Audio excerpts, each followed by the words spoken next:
So I'll sort of continue from, but in a slightly orthogonal direction from where Ankit left us. So this, so that the title has changed 3 times. So this is the final title. so I will talk of null cone membership. So this is joint work with Gabor, Jimmy, and so as Bruno pointed out, there is a mistake here. There's already a bug here. So hopefully there's no other bugs. Yeah. So this is the outline of the talk actually. So I will give the background and the problem statement, and then use the same algorithm that Ankit used, and it is quite interesting because we use that algorithm to in fact prove some bounds on degrees of generators. That's how the first paper actually was written up, and then it got subsequently modified. So, and then I will talk about progress via blowups. Yeah, so this will be the outline. So let's start with. So for me, mat nf will denote n cross n matrices with entries in F. So for most of the talk, one can take F to be the complex numbers, or in fact any infinite any field with characteristic 0. So B1, B2, Bm will denote a collection of matrices, and script cal B will denote the F linear span of the matrices. By that I mean you look at x1 times B1 plus x2 times B2 plus xm times Bm, where xi's are picked up from the field. So you get a new matrix, look at the collection of all such matrices I get, and that is what cal B is. And so this is something that Ankit defined, shrunk subspace. So we say a subspace U of Fn, so these are all n cross n matrices, so think of them as mapping Fn into Fn. So I say a subspace U is C shrunk by B if there is a subspace W such that all matrices in B sort of map U into W, and the dimension of U, dimension of W is strictly smaller than the dimension of U by C. So all of them map U into W. And as he defined, the non-commutative rank happens to be this. It is n minus the dimension of the largest n minus C, where there is a subspace which is C shrunk. So this equivalence between the definition that Ankit presented and the definition that we use, this was proved by Fortin and Rotnier in their 2004 paper. So first, so there are one of the most interesting thing about this problem is that people have approached it from different directions. So I may not necessarily sort of acknowledge everyone, but I think the paper does a good job of it. So in my slides, it is a bit difficult to acknowledge everyone, but nevertheless, yeah. So the question that one is asking is, what is the non-commutative rank? So what is given as input? You're given the collection B1 to Bm, you're presented a basis, and you want to know the non-commutative rank of cal B. Yeah. So there is a natural related problem which is sort of more familiar to all of us, which is look at the span and ask for what is the rank of the largest matrix. Look at all matrices in cal B and pick out the matrix with the largest rank. So this is the commutative rank problem posed by Edmonds in '67 actually. So this is of course very important for us from PIT, and it is very clear to see that a rank will be upper bounded by non-commutative rank, because if there is a shrunk subspace, then all matrices will have rank less than n minus C. Yeah. Okay. Now is this tight? As Ankit pointed out, well, this is not really tight for the family of 3 cross 3 skew matrices. If I look at, then because the matrices are skew, I know that the eigenvalues are plus minus. So for every eigenvalue lambda, there is a minus lambda eigenvalue. So the third eigenvalue must necessarily be 0 in this case. So which means that every matrix actually has a null space. So the maximum rank can be 2, whereas if you look at the span of all skew symmetric matrices, you do find that there is no shrunk subspace. Yeah. Okay. So this is the way I will use Gurwitz's algorithm, slightly different from the way Ankit presented it, but it is the same. So what Gurwitz shows is that over the field of rationals, if I give you a basis for Cal B, then there is an algorithm which runs in polynomial time, which does one of the following. It either tells you that rank is equal to n, or tells you non-commutative rank is strictly less than n. And you're guaranteed that in these two cases the algorithm is going to be correct. If the non-commutative rank is strictly less than n, that is, there is a shrunk subspace, yeah, then the algorithm will definitely be correct. And it is also correct when the rank is full. Yeah. So if there is a full rank matrix in the span, then the algorithm is also correct. Okay. Okay. So of course this algorithm may be wrong. It's a promise, is it? Yes. So it's a promise. So in the first line also is a promise based or not? Which one? Of that theorem? Which theorem? The deterministic one which is output and Its output is guaranteed to be correct only in these situations. So you are not guaranteed otherwise. It may be wrong in this particular scenario, where the non-commutative rank is strictly bigger than the commutative rank, and the non-commutative rank is actually n. So in these cases, Gurwitz might actually give you a wrong answer. Okay. So the way we came to it was via left-right action. The way I came to it, actually, Jimmy and Gabor came to it via non-commutative rank, actually. So what is this? So you are given a collection of m-tuples of matrices. So each matrix has entries xij, superscript k, and there is a natural action of matrices with determinant 1. So tuples of matrices with determinant 1 acting on it. Well, how does it act? Well, you give me a tuple of matrices, give me m-tuple of matrices, give me a 2-tuple of SLN cross SLN, then SLN SLN cross SLN acts this way. It pre-multiplies x1 by A and post-multiplies x1 by B transpose and does this. So B transpose is required for some technical conditions, not relevant. Yeah, so this is the way. So if I give you a tuple of matrices, it goes to another tuple of matrices and so on. So one can talk of, so the way we came to it was via this questions in GCT. One wants to understand the orbits of m-tuples of matrices. Yeah, and it relates with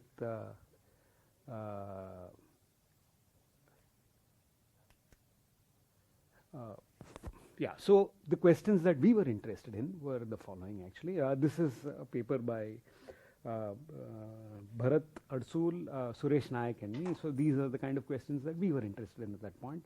What are polynomial functions invariant under the action? By this I mean functions in these xijk's which remain invariant on the orbit. So they evaluate to the same thing. Yeah. So it turns out that that is very well understood. It was, in fact, predates us by at least 16 years. Then there were many people who've done this. Actually, it was in a different language. Actually, Schofield did this in '91.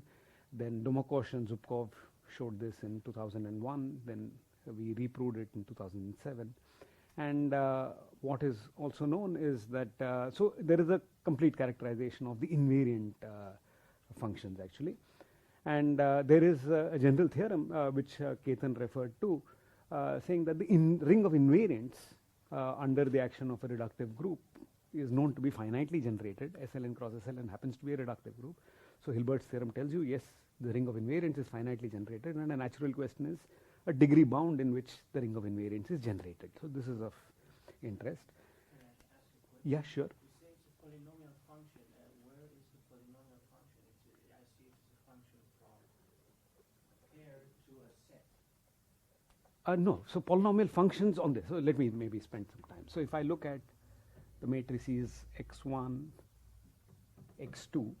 So for example, if I look at the function determinant of x1, just this function. Now this is a polynomial function in the variables xij, and that remains invariant, because if I look at the tuple of matrices, so my tuple, it's a tuple, so it's well ordered. So this under A cross B goes to A x1 B transpose, A x2 B transpose, and so on. So if I look at the orbit, this matrix has gone to this matrix, x1 has gone here. The determinant of x1 remains invariant because A and B have determinant 1. So for example, this polynomial function remains invariant in the orbit, determinant x2 remains invariant. In fact, you can construct many invariant functions, and one is interested only in polynomial functions in the variables xij's which are invariant. Yeah. So that is. Okay, so when you say well understood, I mean just like finding a list of Generate, yes. What are so? Give me a basis, perhaps. So that is one way of understanding it. Is it most finitely many? Yes, and give me a so the question that Ketan posed. Give me a collection of generators so that every other function that is invariant, it can be expressed as a polynomial in these generators that we have. Right, but So one would be interested in that question also. okay, just to clarify that, because before the degree bound, right, you don't know. Like, Yes, so you don't know, but actually there is a general theorem of Derksen, 2001 theorem, which tells you that for a general reductive group action, you get an exponential bound actually. So this is, so exponential in n squared, so it turns out that if I look at n cross n matrices, independent of the number n, I need to collect all polynomials of degree at most exponential in n squared, present that to you, and then Derksen proves for you that every other invariant polynomial is a polynomial linear combination. And you also compute some matrix which is measuring some progress. Yeah. So instead of determining if there is a non-singular matrix at the ith step, you will use the matrix you computed in the previous step, do some updation, and get another new matrix and say I have made progress in what I am looking for. So I'll describe what this progress is. So yeah, so this is the suggested algorithm, that at every point I want to somehow get towards a non-singular matrix. So the only thing we can do is to increase rank. That's what we will actually show, that we will actually increase rank. Yeah, and this progress is achieved via blow-ups. So yeah. I'm missing something. Okay, so in terms of blow up, I understand like if you fix a t or if you Yes. fix t, then I understand. But like, how are you picking the ti's that you're tensor producting? Yes, so I will show that actually. So this is, so I'm going to blow up. So Like the blow. I can actually generate a basis for the blow up is not difficult to generate, because if you give me a matrix, then I know a basis for the blow up. That is easy to generate, because I have to put a basis of so the d cross d matrices, so that they have a basis which is given by d squared matrices. B is given by a basis. So the basis of T tensor the basis of B gives me a basis for T tensor B. So I need to only give you a basis. Okay, sorry. So if you give me t, I understand like the basis, but like. No, but the family of matrices T also has a natural basis. They are all D cross D matrices. So they have a basis given by 1 0 0 0, 0 1 0 0 0. So I can tensor that with every element in my matrix and give you a large collection of matrices, which is a basis for the linear, for the ith blow up. Yeah, so that I can do for the dth blow up. Maybe so you have to run through different TIs for every coordinate, right? Which one? When you're looking at the blow up, you're looking at T1 tensor P1, T2 tensor P2, where the TIs could potentially be different. Yes, but I only need to give you if I present you a basis of my vector space. Yeah, Gurwitz's algorithm works with the basis. I give you a basis and you have to see whether there is a shrunk subspace. So I can give you a basis. The basis is not difficult to give. The basis is of size n to the m, though, right? No, n squared times d. D squared times whatever the size of the basis that. So maybe the thing I understand is like. Yeah, Let's so- use 1t1 for b1. Yes. I mean. But T1 is some D cross D matrix. Yeah, So but it, like you can't. Okay, right up when you. yeah, so what I'm saying is, so if I look at this tensor, say B1, B2, Bm are my basis. So I'll write down all this, then I will write down.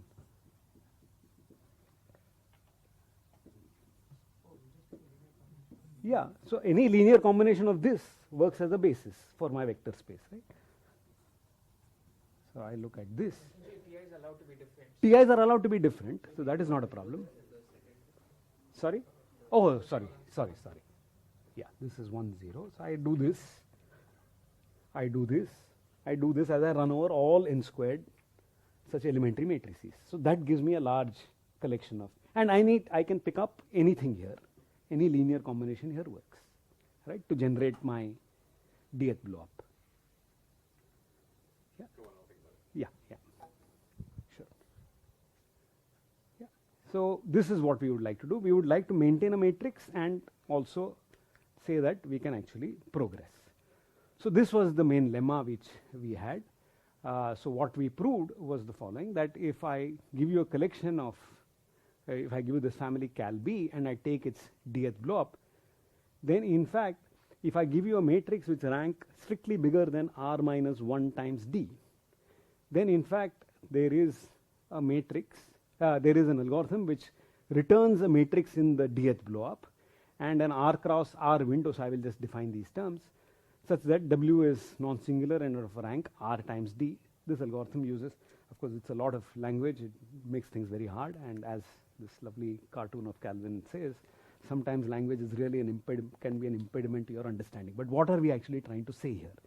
Yeah, we are saying, so if you parse this carefully, all that is being exploited here is the following, that the matrix with maximum rank in the dth blow up is actually has rank a multiple of d.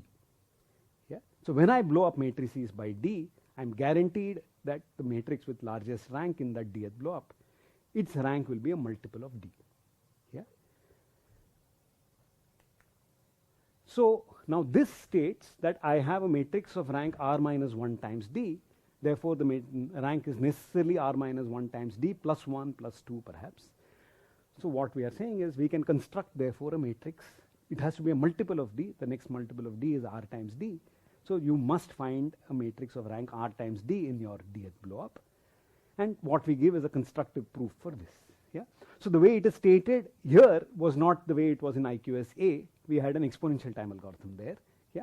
But subsequently we have actually a polynomial. But this is the key lemma that was used in Ankit's paper. That and yeah. Okay. So this is the, and I will go over a proof of this at some point. Yeah. And the way we do it, we have to go through central division algebras, and Invariants is an expert on that, so it made things easy actually. So here is the suggested algorithm. The modification is the suggested algorithm. Start with a given matrix in the given family. Suppose I know its rank is R. Determine if somehow this is the matrix with the largest rank. If that is the case, then I am done. If not, try and look at its r plus 1th blow up. Yeah. So I know a matrix of rank slightly larger than r. You find a so I know that in this, when I blow it up, originally I had a matrix of rank r. When I take its r plus 1th blow up, I am certainly going to get a matrix of rank r times r plus 1. But since that was not the largest rank matrix, in this new family, if I am able to increment the rank somehow, I will get a matrix of rank r times r plus 1 certainly. But now what does the previous theorem tell you? The previous lemma tells you that then in fact you must certainly get a matrix of rank r plus 1 times r plus 1. Yeah. And then you go back and loop. Start with this family, ask whether this is the largest rank family in my matrix. If I am not, then I will blow it up further by r plus 2. But of course, this is the way we presented it in the first time. And so it is not very easy. So I will indicate how all those steps are done. So as I said, so in my next slide, I say what are the issues that need to be resolved when I want to implement this. Yeah. Finding if a given matrix has the largest rank. Yeah. So that is something that we will actually do. So I will do that in the end actually. Otherwise, increment rank that I need. Finding a matrix, then I know if I increment and I blow up, I need a matrix with rank r plus 1 times r plus 1. Find that matrix for me. I need to find that. Then of course, I need to keep the entries small. That is very important. So I need to do some kind of blow down. I don't want my matrices to blow up too much. So I need to blow down. And of course, I need to know when to stop. This is the hard part. Yeah.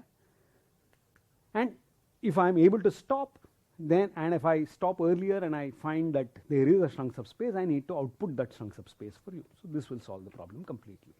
Yeah. Okay. So let me quickly indicate what was known by just this suggested algorithm. So if I directly plug in Derksen's bound, yeah, Derksen gives me that the so sigma is okay. Yeah, so, the sigma. So it tells me that the invariant ring is generated. Yeah, so sigma is the bound in which the null cone gets defined. So look at the collection of polynomials which cut out the null cone for you. What is the bound on the largest degree there? So Derksen gives you a bound of the order of n squared times 4n squared, and therefore you get a bound on the by a general theorem of Derksen, you get a bound on general but very hard theorem of n squared times sigma squared. So what we show is that even if I use Derksen's bound, we were able to improve on that bound, and we say, well, there is a poly n plus 1 factorial time algorithm which actually works, and therefore that actually translates to a bound on the degree also. So it gives you a bound saying that sigma can be at most n plus 1 factorial, and over algebraically closed fields, this actually gives you a bound on the degree in which the ring of invariants is generated. So always when you have a bound on the degree in which the null cone is generated, you get a bound on which the degree in which the invariant ring is generated over characteristic 0 fields. That is important. So as Ankit pointed out, it was this degree bound, which was used by them to show that their algorithm actually runs in poly time. So what they were able to do is to find whether determine that also they could use actually, yes, yeah. So then they actually show that you can determine membership in the null cone, but what they were not able to do is to give the shrunk subspace if there is a shrunk subspace. Yeah. So then Derksen and Markham actually used just that lemma that the maximum rank matrix in the family has rank multiple of D. They were able to use that, and they used a clever convexity argument to show that you really require blow up to n squared. That suffices actually, and therefore over algebraically closed field you get a bound on the degree in which the ring of invariants is generated. Then subsequently we observed that we had missed out a 3-line proof which I will present, which actually gives the degree bound actually. So I will present that proof. Yeah, so we actually show that sigma is less than O n squared. It's slightly weaker than what Derksen and Markham get, but good enough actually. So we give two proofs. One is a constructive version of DM. So we run through the convexity argument of this thing and constructivize that whole proof, and we actually give a very simple proof. So that is the first thing I will do. So I will show that blow-ups up to n plus 1 suffice, and actually it's a very simple argument based on the regularity. So this is the way, this is the lemma then, that if there is no singular matrix, if I discover no singular matrix, non-singular matrix in the n plus 1th blow up, then I can declare that I will never find a singular matrix in further blow ups. Yeah. So therefore n plus 1 blow ups suffice. So what Derksen and Markham show via their very clever convexity argument is n minus 1 blow ups suffice. So we show n plus 1 suffice by a very simple argument, and the argument is the following. So take D equal to n plus 2. Yeah. So what I know, suppose I don't have a non-singular matrix, then so note that when I blow up by n plus 2, look at any n plus 1 cross n plus 1 matrix there. That was considered in the previous iteration. Yeah, that would have been considered in the previous iteration.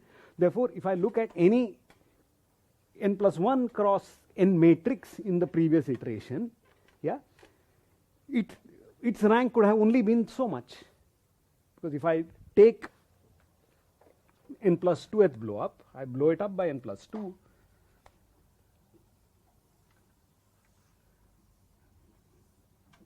so and suppose this is n plus 2, this is n plus 2, and these are my matrices, then if you tell me that this matrix has largest rank, then of course this matrix is present in the previous blow up, because this was B1 times something, this was also something tensor, that is the way we've arranged it. So if you tell me that, so therefore when I blow it up by n plus 2, yeah, if I look at any n plus 1 cross n window, n plus 1 cross n sort of rows and columns, where I mean when I say rows and columns, I have to pick up, if I pick up something here, I have to pick up everything here. So if I pick up this large matrix, I know its rank is at most n plus 1 times n minus 1, because in the earlier case I did not get a non-singular matrix. If I had, I would have stopped n plus 1 times n. So the largest rank could only be n plus 1 times n minus 1 of such a matrix. Yeah. But if that is the case, what have I done at this step? I've only added 2n more linearly independent rows and columns. So in going from n plus 1 to n plus 2, yeah, I have added, I can only increase the rank by 2n, but 2n doesn't take you very far, because n squared minus 1 plus 2n is really not a multiple of n. Yeah. So which means that at this stage, the largest rank that you could have got is only n plus 2 times n minus 1. You cannot get bigger than this. Yeah. But that is n squared plus n minus 2, and then the same argument works for n plus 3, works for n plus 4, and so on. So if, yeah. So just to reiterate, Yes. using the deep theorem that in the dth blow, the rank has to be divisible by d. Yes, I am using this, of course, yes. Because that's why I can say it is n plus 1 times n minus 1, because at this stage the blow up was n plus 1. So the rank, largest rank was, therefore, it was not n plus 1 times n, it must have been n plus 1 times n minus 1. So that is the lemma that is being used crucially here, which we had. If you go with the last two things, so now when you go to d n plus 2, the number of columns you had, oh yeah. Yeah, so I had an n plus 1 cross n plus 1 matrix, and I added this. Now here I have matrix of this is the largest rank matrix I can get at the n plus 1 steps. Now how many more I can potentially only add n rows from here, n rows from here, n columns from here, n columns from here. That is all I can add for you. Yeah. But here I know the rank is only whatever n plus 1 times n minus 1, so which is n squared minus 1. So that is important, that the rank is a multiple, the largest rank matrix is a multiple at that point of n plus 1. So it was n plus 1 times n minus 1. I've added 2 more, so I can go only up till this. So but this cannot be a multiple of n plus 2. Therefore, it must only be n plus 2 times n minus 1, once again by rank, regularity of rank. Yeah. And then this goes on. Yeah. So at n plus 1 at blow up, if I don't find a non-singular matrix, I might as well stop. Yeah, I'm guaranteed that this works. Yeah. So this is an argument we missed, and we only showed that you will stop at n plus 1 factorial at that point actually. But anyway, this. Yeah. Okay. So what is the? So this is the main theorem yeah. So what the theorem says, that if I blow up n cross n matrices by d cross d matrices, then the rank has to be a multiple of d. Yeah. So for that we use the following actually. So we will take a division algebra. So a division algebra is again just a skew field. It's a field where elements don't necessarily commute in the product. Yeah. Let D be a central division algebra over F. So you take your finite field. We know that there are no division algebras over finite field, so I have to take an extension of the finite field. Let F prime be an extension. Take a division algebra over F prime. So I'll need explicit matrix, an explicit realization of this division algebra. That will be important. Then you can construct division algebras of dimension d squared over F prime, and if I take a maximal, so inside this division algebra, which is there is going to be a maximal field actually, where elements actually commute. And this division algebra will be an extension. This K will be an extension over F prime of degree d, and yeah. By center. So at this point, let us not get into it. It might, so I will describe how to generate these things actually. Yeah. Yeah. So I want my the center of this ring to be my F.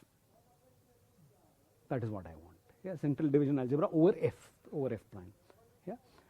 So if I need a representation. So if I am able to represent. So look, we were blowing up by d cross d matrices over F.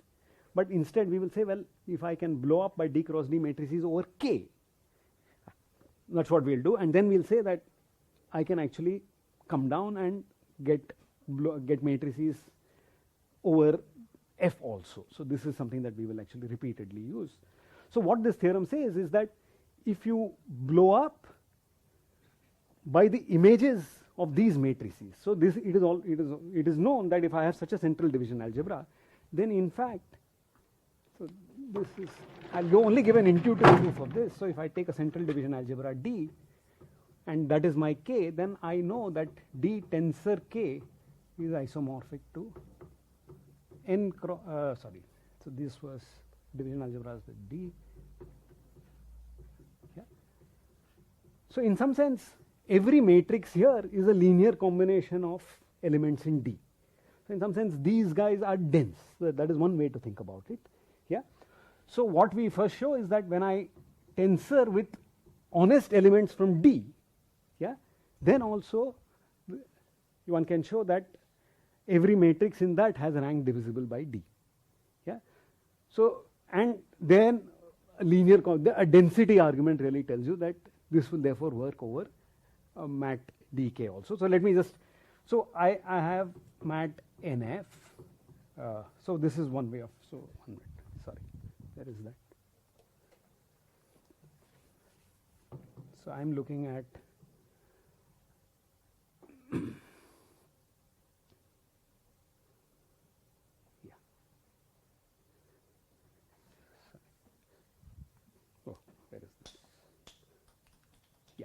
so maybe I'll, so one should think of D tensor K. So if I look at this, yeah, and I tensor product with D, so I have a matrix in F.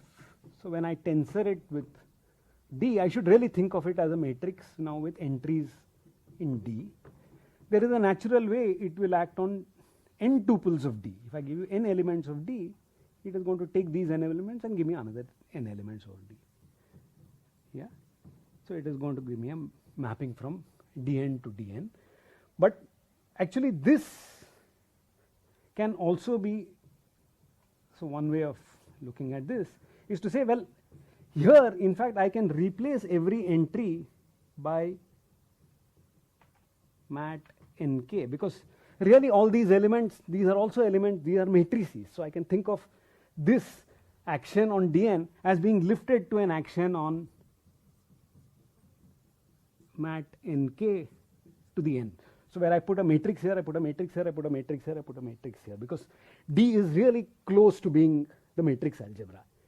So then one can, then the intuitive argument is that when I take this, I get a collection of n cross n matrices over K, and one can actually show that this is a module, a free module over mat nk actually, and therefore if it is a free module over that, then I am guaranteed that the rank of the image will actually be a multiple, so sorry, this is mat dk, sorry, no wonder, mat dk to the n. This is going to be a free module over mat dk, and modules, what are modules over matrices? Simple module, all modules over matrices are, I mean, if I want a simple module, this is the way I do it. I take the first column, put zeros everywhere else.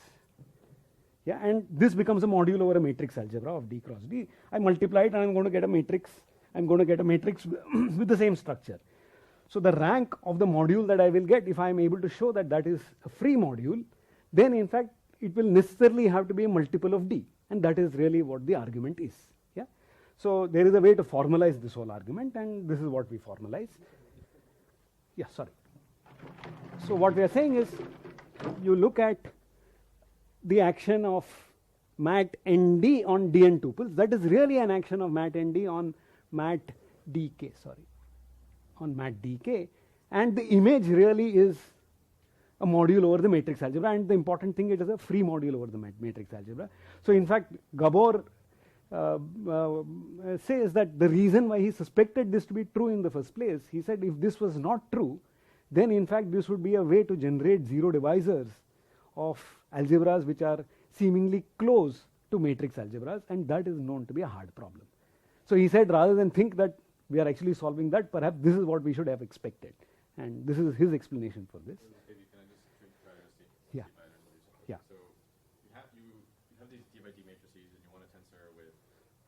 You have these n by n matrices. You have, okay, you Yes. have d by d matrices, and you're tensor with n by n. Yes. And you want to say that the rank of this is always multiple of d or something, and the way you're going to do this is instead of talking about all d by d matrices, you're Talk gonna over division look algebras. at this division algorithm. Yes. Then you say, let's look at the image of this, and then you say, this is sort of a module of this division algebra. Yes. Because of that, the rank must be a multiple dimension of the division algebra, which is d in this case. Yeah. And then you say that No, so what I'm saying is, so it gives me a natural action on n tuples from D, but D is very close to D cross D matrices. So I think of lifting this action to D cross D matrices, and then say that this is going to be a module over mat dk actually. The image is going to be a module over mat dk. And what are modules over mat dk? Mat dk, the modules are sums of all the simple modules look like column vectors. So they will have rank d over k. Yeah. So and they have to be sums of such matrices, because they are all there's a, the divisibility is the key. Yes. Yes. It is absolutely the key. Yes. Yeah. Yeah. So is that clear? So I will think of it as a module over mat dk actually acting on the right. So I have not said this very clearly. I think imagine putting tuples here and multiplying on the right. Well, I could multiply on the left first and then multiply on the right. It continues to be a module for mat dk on the right, and that is what we are actually using. I think of this tuple and I say, well, multiply on the right now each of these tuples. Each element I multiply by matrix. Of course, this is going to be a module. Yeah, and what we are saying is that module, because it is a module over mat dk, it has to break up into simple mat dk modules. But every simple mat dk module has rank over k, rank d over k. So it must be a sum of such things. So the rank must be a multiple of d. Yeah. So I will not go into this formal argument. Is it just basically like extending two field extensions, right? So you are, instead of one field extension, you are extending by a division algebra. Yes, but two field extensions of the same degree, that is very important. This is of degree d, this is also of degree d, because because division algebras necessarily have dimensions which are squares. That is very important in this. Yeah. Yeah. Sorry. Hey, oh, that's all we have, is it? My God. Okay. So anyway, so this is really the heart of the matter. There is a formal proof. We can actually give all the formal proof. Yeah. And let me see what else I would like to give. So maybe I will skip this. Okay, so that from that follows this. I will skip this actually. So I will only indicate one more very interesting proof actually, which is okay. All this I am going to ignore. The fact that if I do it over k, I can come down to f. So this is something over large enough fields I can actually do it. So I am going to ignore all that. But important thing was determining. Characteristic, if large enough fields, I am able to do it. Characteristic does not matter. But that the ring of invariance is generated by that. No, ring of invariance I cannot say. I can only say the null cone is generated. From there, over characteristic, arbitrary characteristics, I cannot say anything over the ring of invariance. No, I am not saying. I am saying that ring of invariance is polynomial in characteristic 0. Null cone also one does not know in, we don't even know the invariants in characteristic, arbitrary characteristics. Yeah. So this is, so this tells you that, okay, I can actually detect large rank matrices. But an important step was how do you increment rank? That was a very important step, and this was in some sense done in an old paper of IQS. So I will just indicate that. That's a really lovely argument. Yeah. Okay. So there is. So I might exceed time by a short amount, but hopefully it's okay. Yeah. So what we do is the following. Yeah. So you have a matrix A and you are given a family B. You want to know when A is of largest rank. That is what you want to know. So what they suggest something which looks like an augmenting path algorithm. Unfortunately, one is not able to sort of prove that this actually works. Yeah. We would like a nice augmenting path algorithm for this, but doesn't work. So you start with the 0 element. Then, of course, if there is nothing in the kernel of A, then you have a full rank matrix. So you're done. If A does not kill any vector, you're done. Otherwise, there is something in the kernel of A. Let this be the kernel of A. Yeah. So what you do is you look at the B module generated by this kernel. Yeah.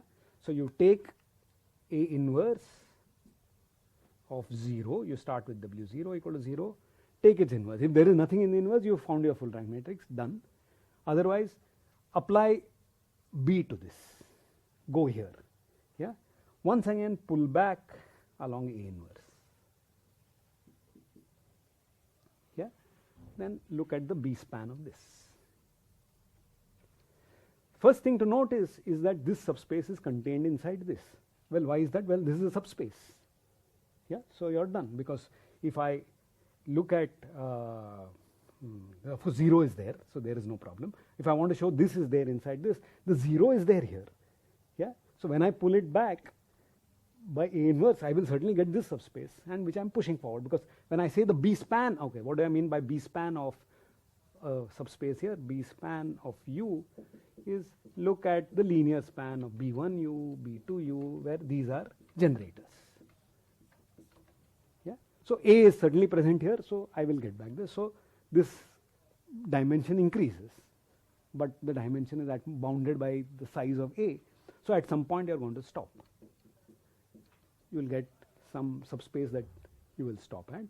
And what IQS show, so this is the proof that I just described.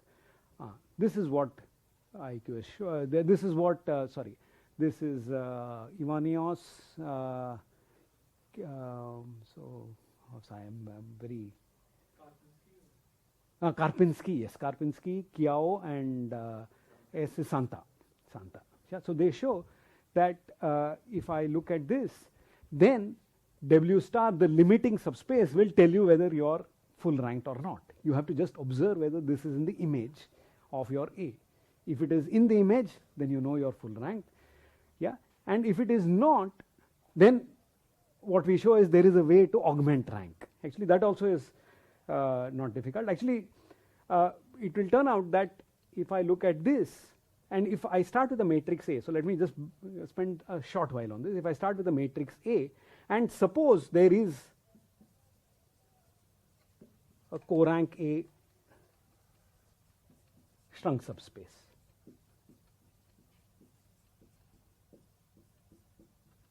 So note that when I give you a B and I ask you for the largest shrunk subspace, there must be some matrix for which it is actually an equality. There is some matrix which shrinks it, and the shrinking dimension is that C that you are looking for. So if that is what I call the dimension of the kernel of A. If there is a matrix A, and if this A actually is responsible for the co-rank A shrunk subspace, yeah, then one can show that the kernel of A, yeah, if I look at the B submodule generated by the kernel of A, this will contain your W star. Yeah. So it will turn out that in this case, this W star is going to be, if A is responsible for it, then I can actually say it is actually a direct sum of the kernel of A, and I think it's the I think it is A of U. I'm not very sure. Yeah. So then one can actually show this. If this is the case, that there is going to be a direct sum decomposition. On the other hand, if you start with the matrix A, which is not full rank, yeah, in this, so which means that this final subspace is not in the image. So this is what is saying. The final, so there is kernel of A. There is. Yeah, so then one can show that, yeah, so W star is in the B span of the kernel. Yeah, so if the B submodule generated by the kernel of A and A of U are disjoint, if the image of A are disjoint, then in fact A is going to be a witnessing, the kernel of A is going to be a matrix for which the co-rank of which actually witnesses the co-rank A subspace. Yeah. So otherwise what is going to happen is that if I look at the kernel of A, there is going to be a sequence of matrices, a matrix B1 which will pull you out, another matrix B2 which will pull you out. Finally, you will get out of the image of A. That is what this theorem will say actually. That if the A that you are looking at is not a does not have a co-rank, if there is no co-rank A subspace, then in fact there will be a matrix B1, there will be a matrix B2, there will be a matrix, well, at most the rank of A, such that if I look at this, there is going to be an element in the kernel of, so V is going to be in the kernel of A. So this product will take V out of the image. This will not be an element of the image of A. Yeah. This being the case, I can, if unfortunately this product may not be in my script B. Yeah. Ideally, if I look at, if I have a collection, if I were to look at this, suppose this was some little s. If I take its sth power, and suppose I know that there is only one product which actually survives in this, that would give me a matrix, and suppose that was this. This B1, B2, Bs will actually do the trick. But unfortunately, we cannot work with this. We have to blow up. And by blowing up, one can naturally make this happen, actually. And this is how we improve rank. So I cannot increase rank in the current space, but I can blow up a little and then find a larger rank matrix. And this is the intuition, actually. That, yeah. So I'll just stop with this intuition. I have other open problems. Maybe I'll just mention, or maybe I'll do it in the evening. So it's okay. Yeah. Sorry. Yeah. Sure.